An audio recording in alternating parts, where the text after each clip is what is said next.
But yeah, Sam Carter released his first children's book. It's called 𝗧𝗪𝗏 𝗏𝗧𝗏 It was co-written with his fiance Abby Kirk. And it says here the book was written when Abby was working in a school with many children who had been in foster care or through the adoption process. They realized that those kids' stories were largely not represented in children's books and wanted to write a book for the class to show that their stories were important too. God damn, you're going to get me crying in the chat and on the stream and on the show, okay? I think that's awesome. This was illustrated by Victoria Chexner. And 𝗧𝗪𝗏 Gets Adopted is out now from 𝗧𝗪𝗏.com. Cheney, you were adopted, huh? Wow. Well, there you go. I mean, I think that's great. I've never actually, I've never heard of an adoption, a child adoption book. So that's really cool. And it says here a significant portion of the proceeds will benefit 2 dog rescue organizations. Very cool. Very, very cool indeed. Wow. I didn't even know that was a thing. But that's why we do the news show every week.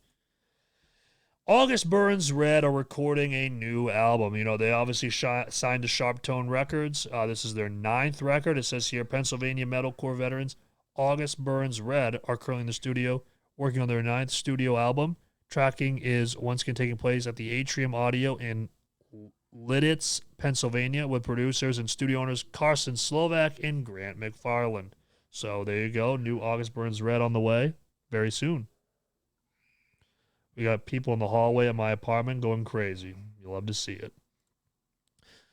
All right, next up, Buried Tomorrow have finished recording a new album. British metalcore group Buried Tomorrow have finished tracking their 7th album and the follow-up to their 2020's Cannibal. The band spent the first portion of the spring wrapping up recording, apparently at Otterhead Studios in Warwickshire, England, with producer Dan Weller, who also did Rise to Remain and Enter Shikari.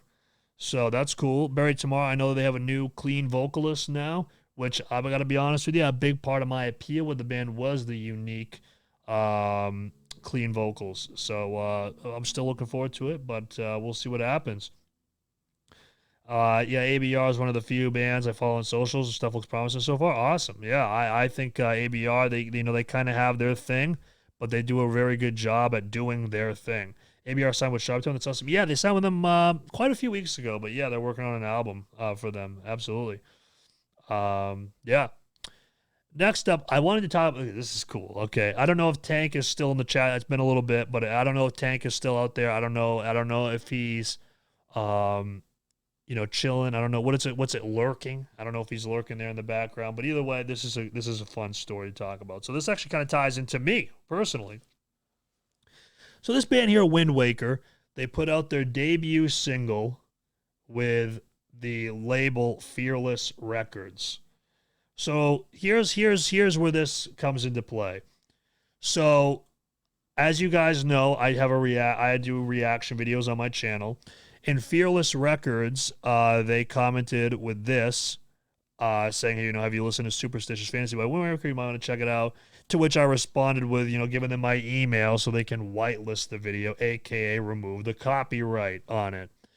Well, apparently, a good friend of mine, Chandler, from Chandler Burton Entertainment, who also does reactions, he did it, and his video got blocked. So Tank the Tech learned of this, and then he made this big post here, kind of calling him out a little bit, and rightfully so. They copied and pasted the same message to a bunch of reaction channels, and somebody actually did it and it got blocked. So, I mean, hey, listen, Fearless Records, I'm just saying, man, you can't be doing that, okay? It's crazy. I don't know what kind of strategy that was, but hey, it is what it is, I guess. Yeah.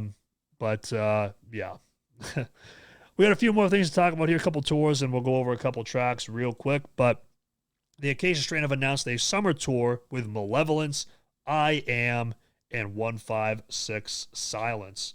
I've seen this on at least 4 reactions. Yeah. They posted it everywhere.